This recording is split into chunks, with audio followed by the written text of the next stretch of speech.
And so I know this is February 1st and it's our January consortium. But January got a little backed up with the new year. I had traveled away and came back.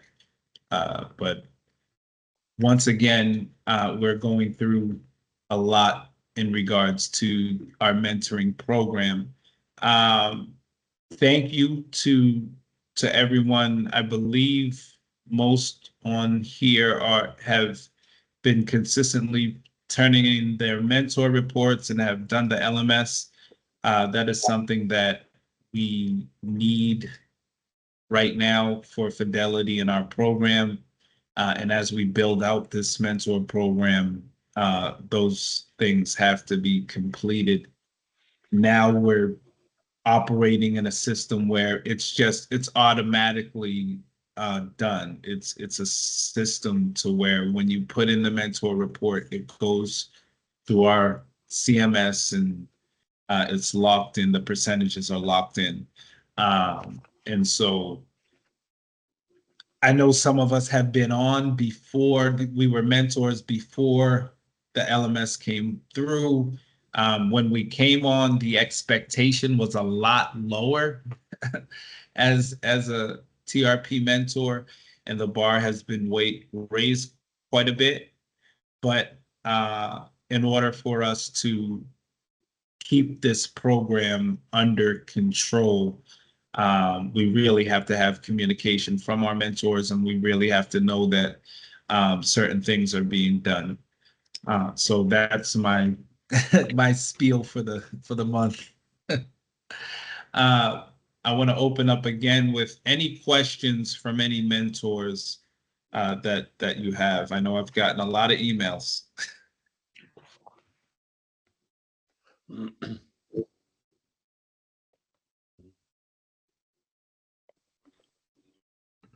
I was wondering, do you know when the February consortium is going to be yet?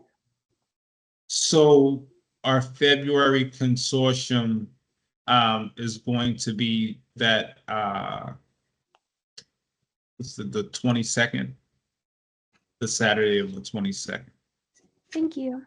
Mhm.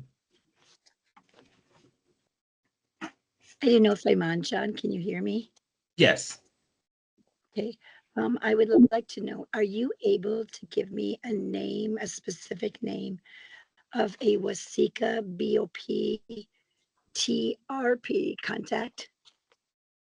TRP contact? I'm sorry. So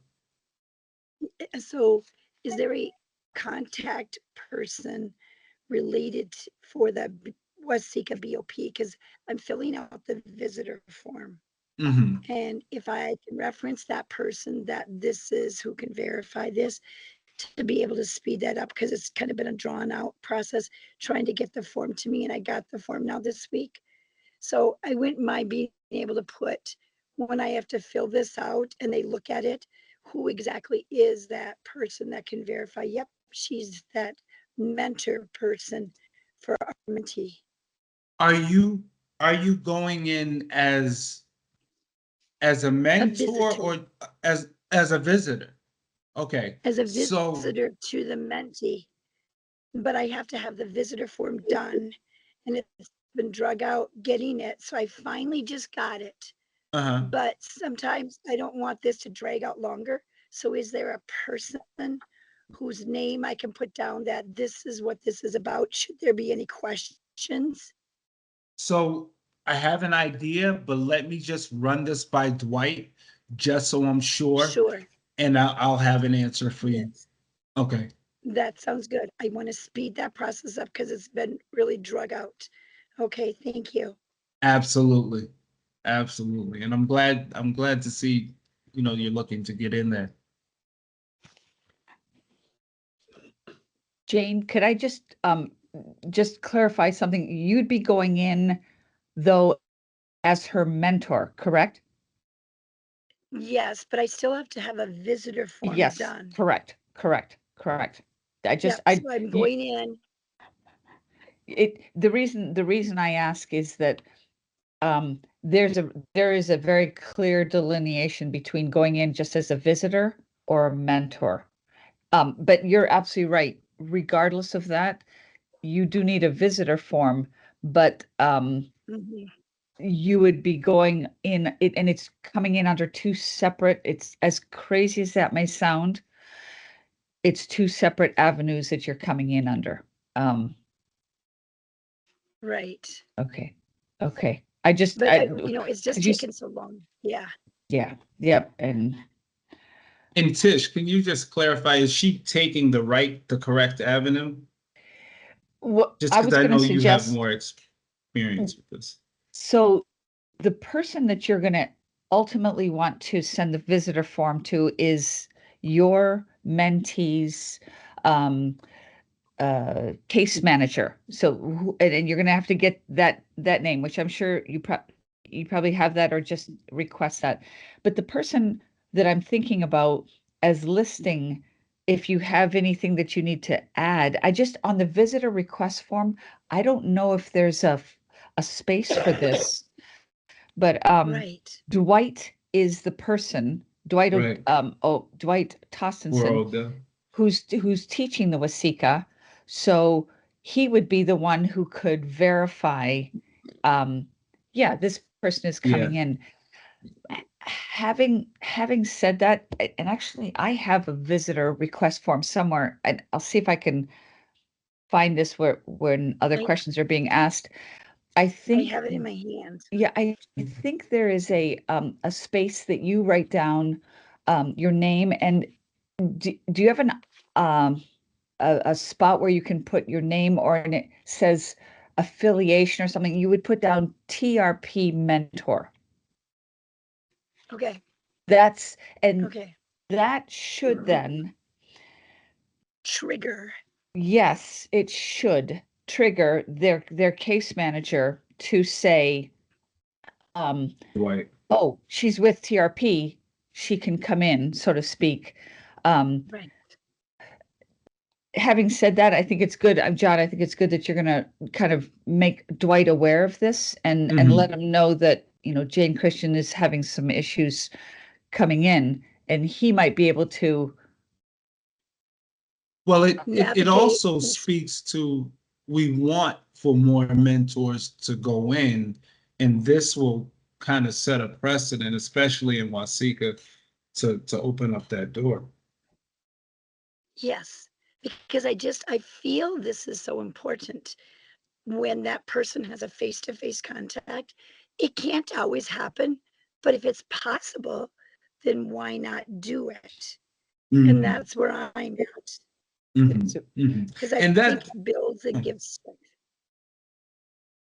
Jane, uh, have you gone through any kind of training to the the training that the BOP offers for any kind of BOP training at Wasika?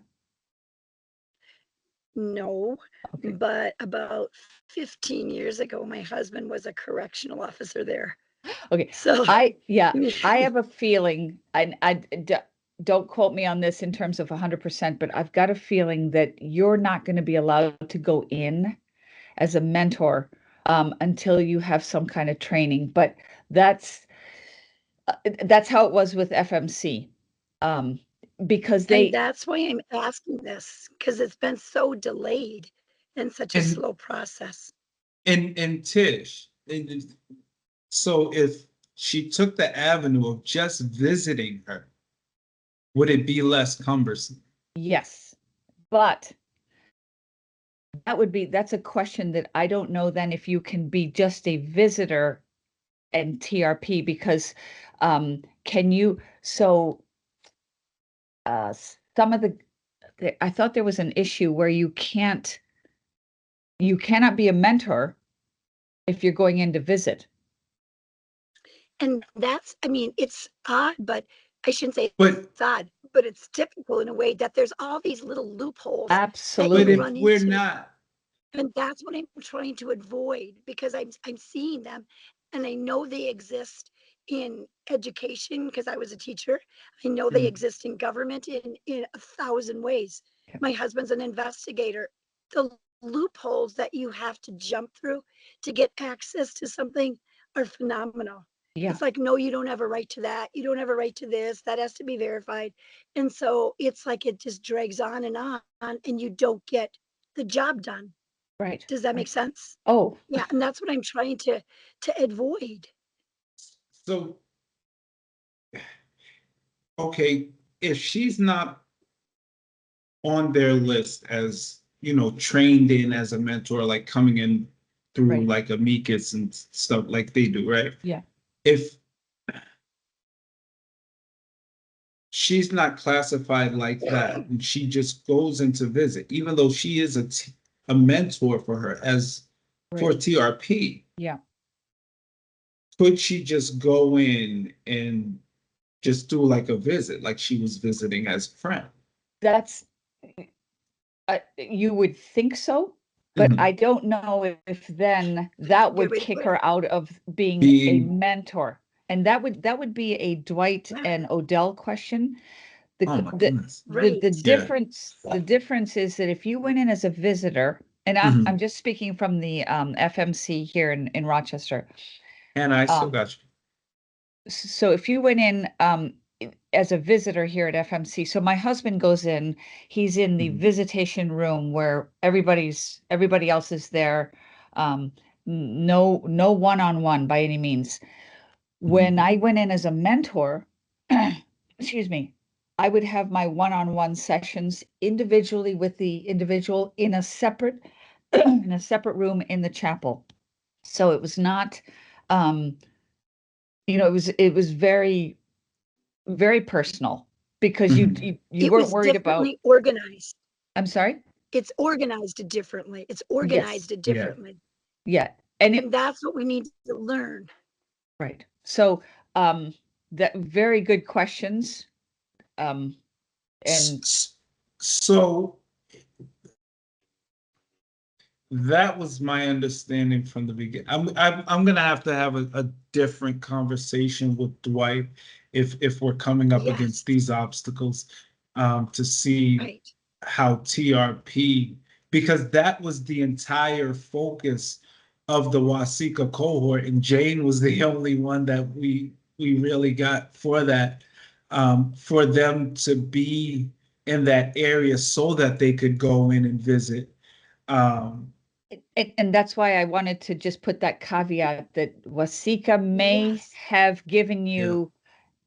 may have given and this is the part that doesn't make any sense.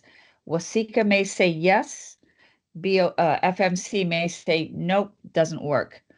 Um, Uh, Or Wasika might say yes, but the higher ups in the BOP might say no. yeah, yes, I Yeah, yeah. good point, good point. we have to Good point. cover the bases. Right. And so I think we need to call Crystal to Dvorsky, the reentry coordinator over there, That was, if you do any training, it will be through Crystal. to Crystal. Yeah. Yeah, Okay. So because I think it's even more than just looking at this individual situation, it's going to have to be the structure for TRP, at least in regards to Wasika, period. yeah. Or other institutions in the future. Yes, yes. Hannah. So I mentioned this in my email yesterday, but I didn't hear anything back. Do you have any information on the Wazeka prison possibly closing? Oh, I haven't heard anything on that. Um, but I will inquire about that. I haven't heard anything about that though. Okay, I was just wondering because I read an article from December that mentions that the government plans to deactivate the prison, and my mentee was also wondering about that. So, Hmm. hmm. Do you know where that article was? You know the source of that article? yeah, it's from The Land, which is like a Minnesota-based journalism company. Okay. I'll check that out and I'll ask about that. Mhm. Okay, thank you.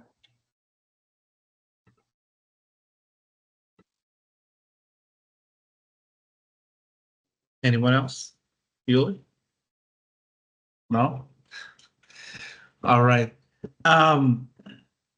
This week really focusing on anyone with any immediate issues with their mentees.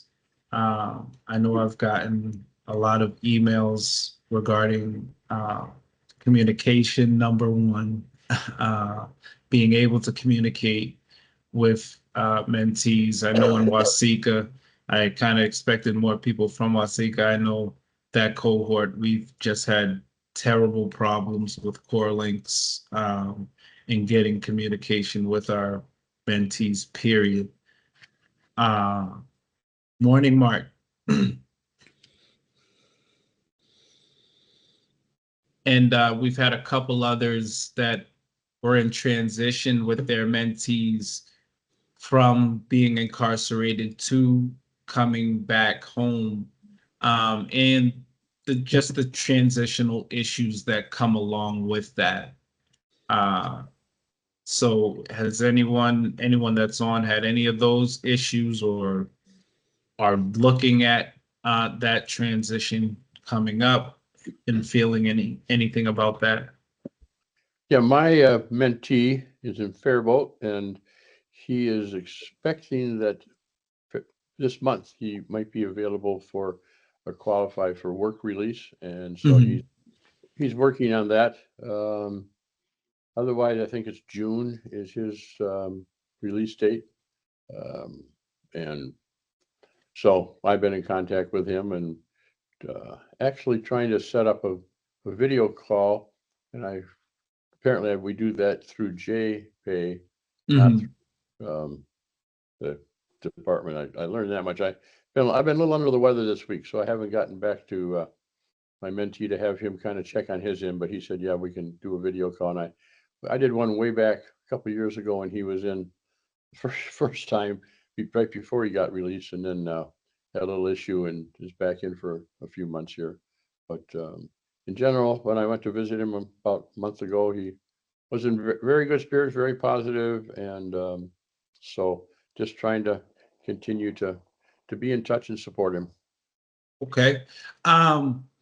So he's probably on our list in our meetings to go over. Please, for all of our mentors that have guys that are about to make their transition, make sure to remind them to get in touch with Alan when they're released, so that they can go through the process of supportive services.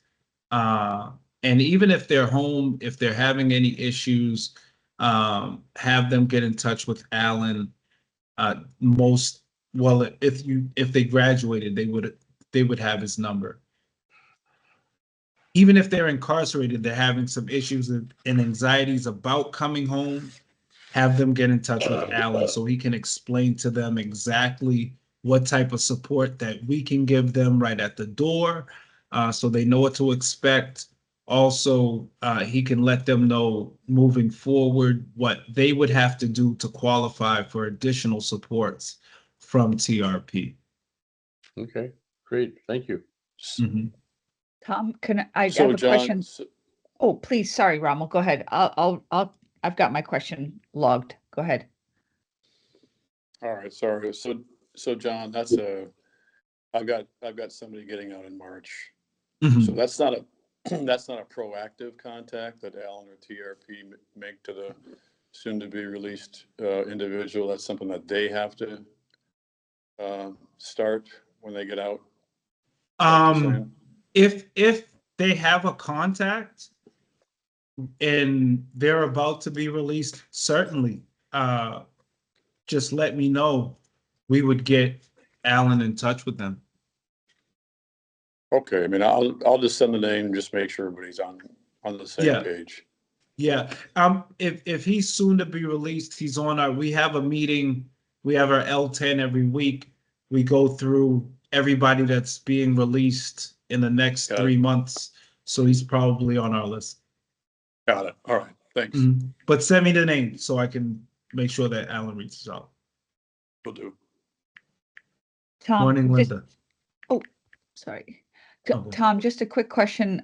Have you, from your mentee, have you heard anything? Has he mentioned anything about JPay going to be phased out and a new method of communication coming in? We had a staff member mention that, and I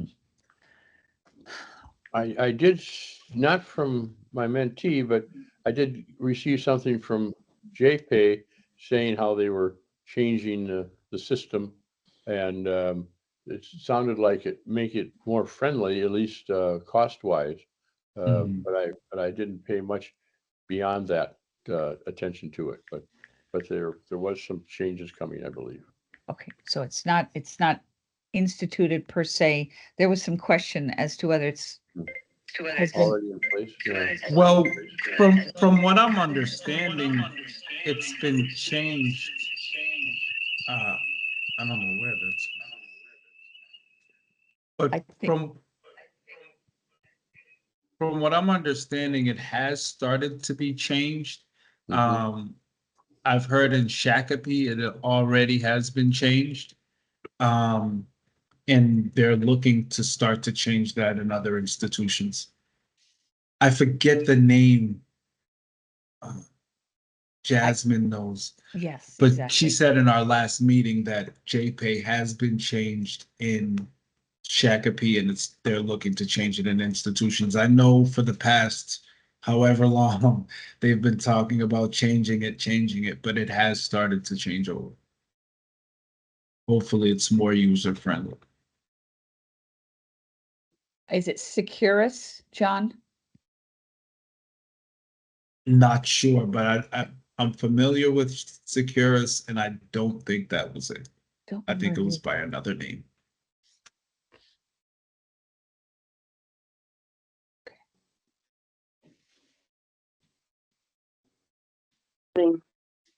Morning, Linda. Good morning, everybody. I apologize for being late. Anyone else? We're just asking about any issues with any contact with your mentee or any issues with, communication or anything like that.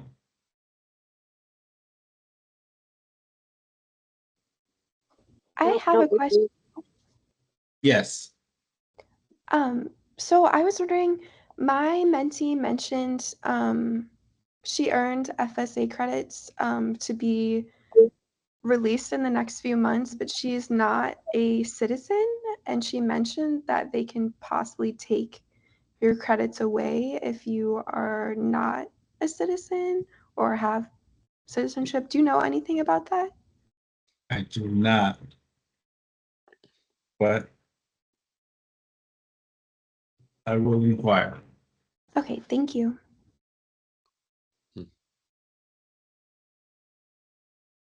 I haven't heard anything about that.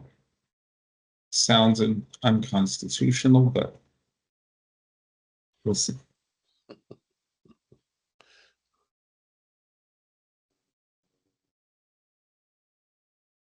Anyone else?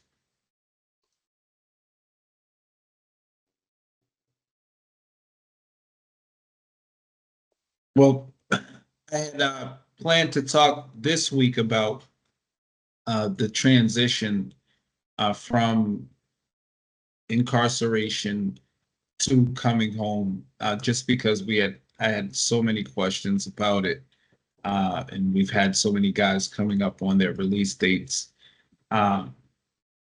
As I was just saying to Tom, for TRP, making sure that we're in touch with our students and our fellows when they come home is primary, just so that we can get the support out to them that we've let them know that they could be eligible for when they return, when they were taking the Virtues for Success program. We want to reach out to them really 48 to 72 hours after their release, set up a time to connect with them, get them to Target, Walmart, wherever, to get them their clothing and phones and whatever else that we need to get them for their support. and really get active with them on the job search if they don't have a job. And also look at, for me, number one, pushing to see if they want to get into any type of mental health treatment is primary. But when guys are coming out, that's when we're most hungry and most actively looking for things that can contribute to our success. The longer guys are home and not engaged, not receiving any type of pro-social contact, old habits start to seep in real fast because you only know what you know. And so we really want to surround them with support in a way that they know, moving differently out here, you'll have support in doing so.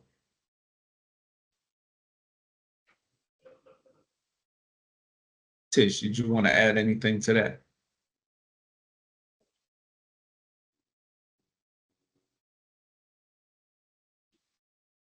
Oh, you're muted.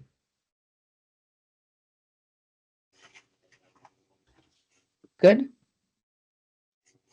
I've got a mentee coming out who was in the state system. He's now in federal, coming out and going. And I just found this very interesting and just something to mention. So I don't know how many of you have had this experience, but his concept of what the halfway house is going to be like when he goes in, the federal one, in his mind, he's thinking it's going to be the same situation as the state one. And they are as different as oil and water. So before, his ability to move around and do things was, it was a lot less restrictive, but at least at Lake Street, and that my only experience has been with the Lake Street house. I've not had any guys at the Roseville one, but it is, and to speak to your point, Jane, the number of hurdles that are set up and thrown at these guys from the minute they walk in.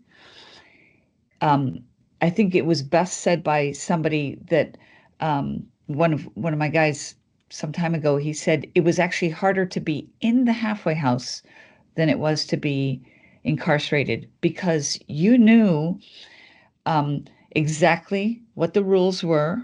You knew it was just clockwork. And this is, you're given the perception of freedom because you're out, but the restraints are even more so. So that is a really hard part for, I've never found anybody who's gone into a halfway house who hasn't struggled with it. And to the date, to even until they're released. Some guys adjust better, but they struggle with it every day. So just something to be aware of. Do they have a checklist or like a form that helps identify and explain what that's like before they're released or not? Great. No, they don't. No. Because really that helps them understand, and that should be something that's in place as part of their release process about here's what you should be aware of about the next step. And the next step will involve this before you get all this other freedom, or I shouldn't say all the other freedom, but they need to have an educational step about what is a halfway house going to be like. And it needs to be designed so that it applies to, if state is different than federal, which I would expect it would be. That's not a hard thing to implement. No, that's Because a when they really go good through a point. release process, they have to go through certain paperwork. So that would be a piece of paperwork that is, here's what you need to be aware of, because it sets them up for failure if they don't have that knowledge first. And it's not a hard thing to do to help them understand that step. And Lindy, oh, go ahead, John. no, I was just gonna say, as it exists, when you're incarcerated, you you get that education just from others. Hopefully someone has been there prior. The thing with halfway houses is, first of all, every one of them are different. They're not standardized. And you go from a situation where, like Tish said, everything is clockwork. The rules are the rules.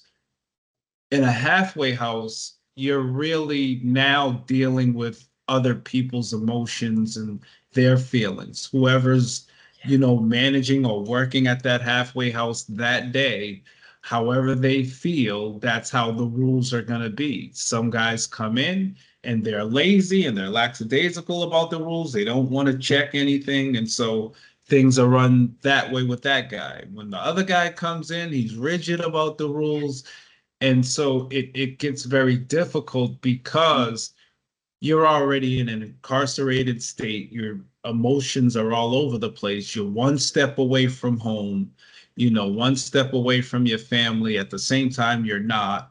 And you have to deal with somebody else's emotions on a daily basis. I talk to guys that are in halfway houses and let them know, listen, this is the world. Sometimes you have to deal with other people's emotions. You have to operate on other people's times and you have to adjust to other things. Is it fair? No. Is it life? Absolutely. And it's a test. It's another step to returning back home in a way that you can be successful.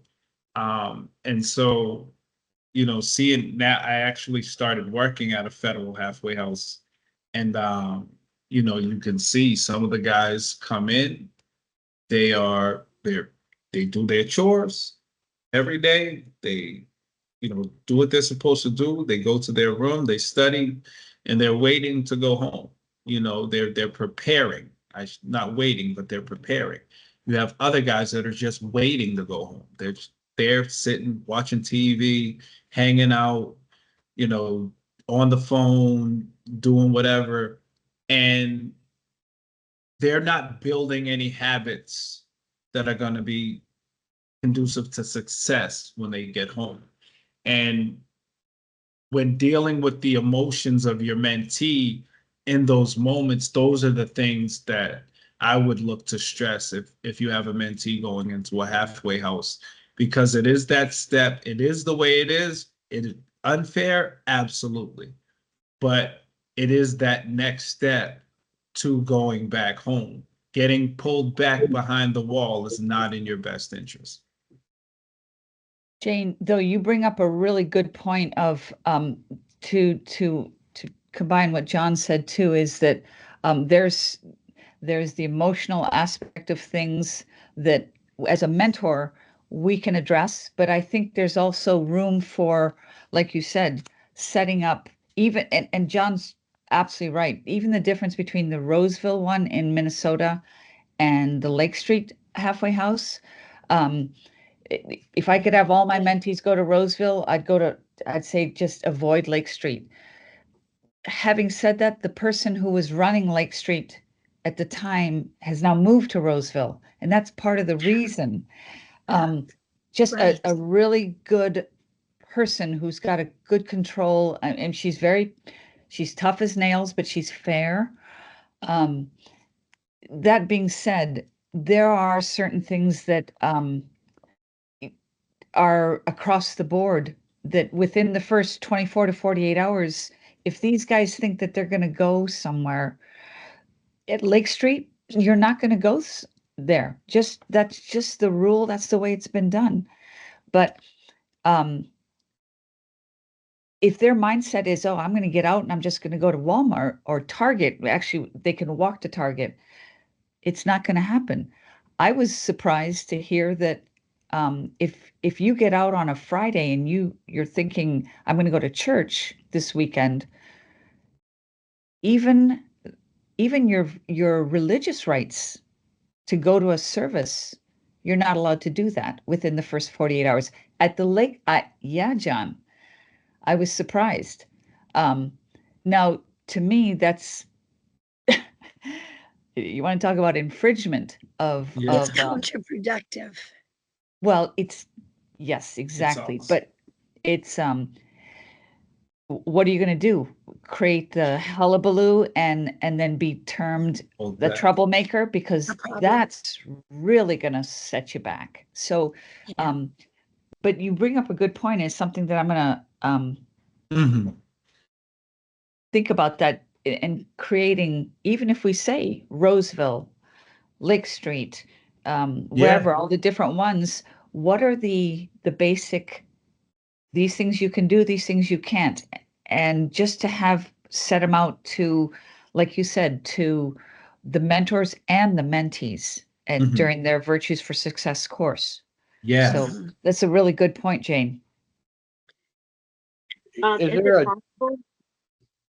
Is it possible to speak to the individual case managers at the home or the head person at the house at the homes and say, hey, what are your requirements so that as these people are coming in, or if a lot of times they're given paperwork when they get there, with the rules on it, can maybe you get those ahead of time before they get out, before they're coming in, so they have an idea.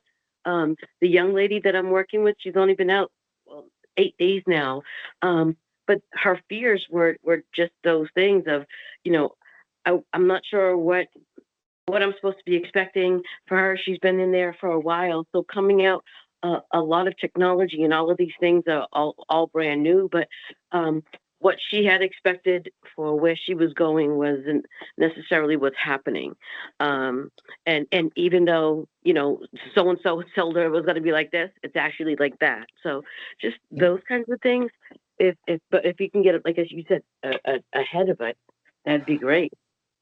So Yeah. we have contact with just about all of the halfway houses in this area. I know your mentee is out of state, but if we can look at Tish, looking at for the federal fellows, if we get in advance where they're going to try to call ahead to a case the- manager or something. the woman I referenced who is now heading up the Roseville one Mhm. is phenomenal, and I'll reach out to her and see. They're very hesitant to tell you where the guys are going, and Mhm. lots of times they don't know until Moving there. having said, well, but you did, there was a point that was made at the meeting on Thursday that once your halfway house is set, and is that true? It's 3 months before? Mhm. Okay, so they would know that you'd at least get a 3 month, Exactly. but I'll reach out to the name escapes me, but just delightful, and see if we can sit down with her and get that. Well, yeah, well, Dwight and Odell are in meetings with them now, with both Roseville, Lake Street, VOAs, all of them. So if we add that so that we can Get a checklist.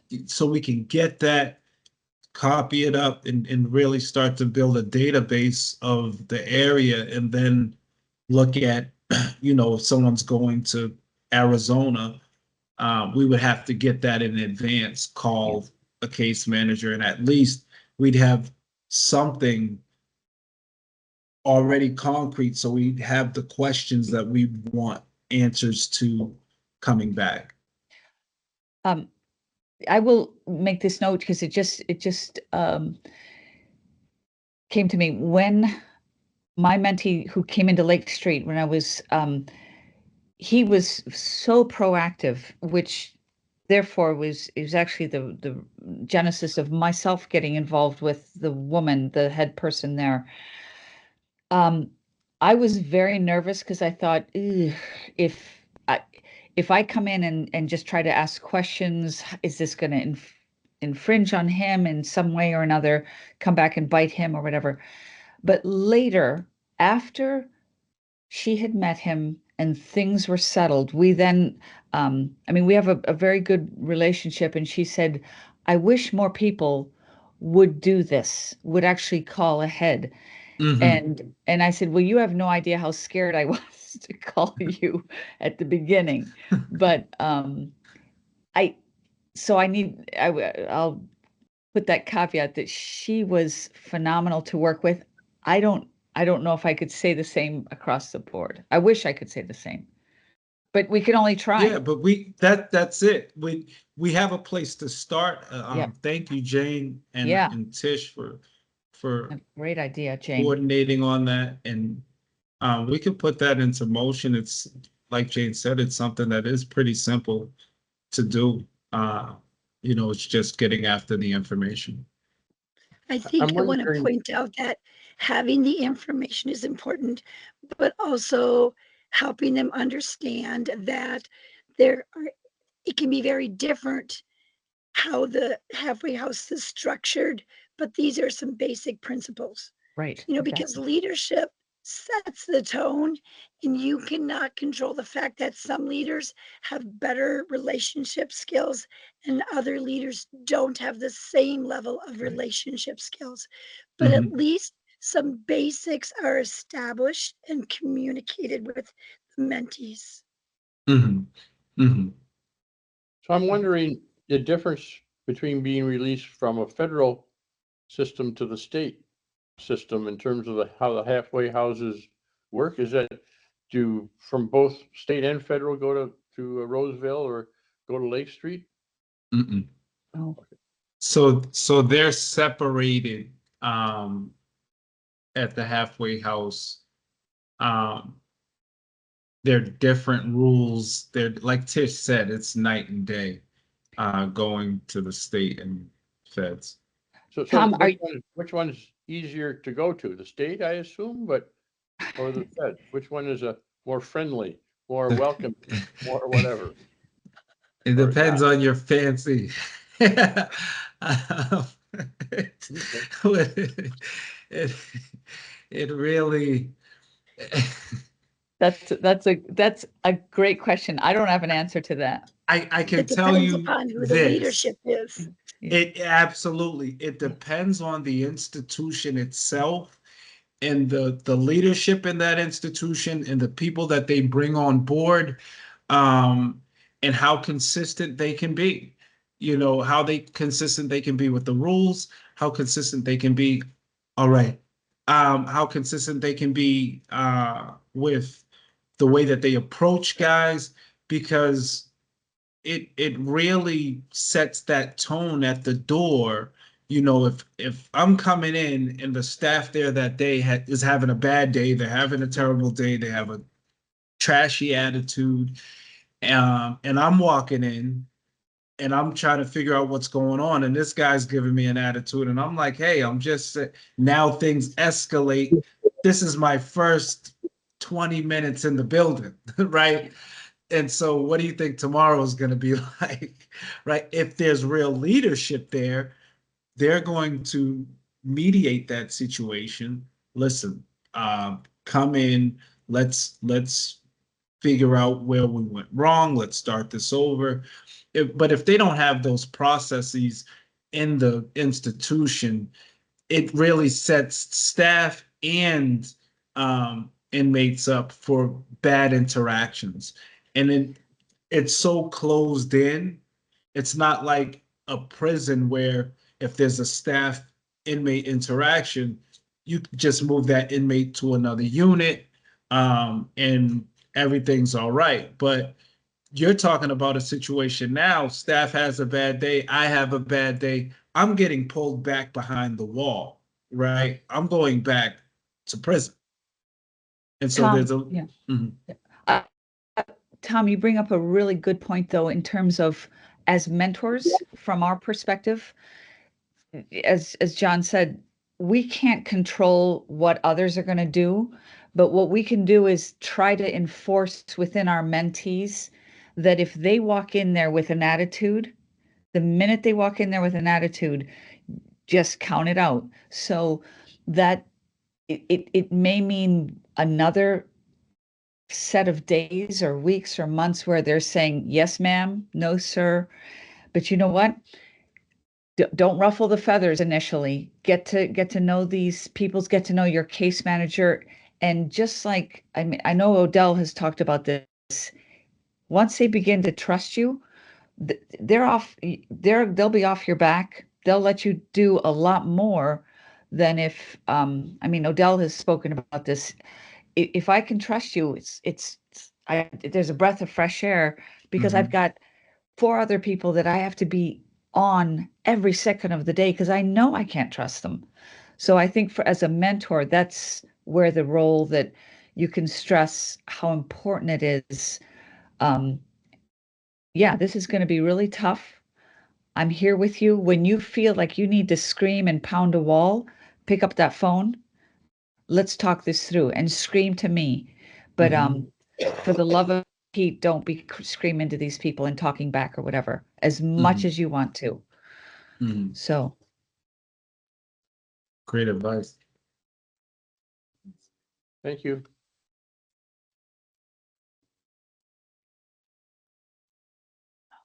Anyone else? All right. I'll look to wrap you guys up. Thank you for giving me your time on this Saturday. I still have yet to get you guys under 40 minutes, I know.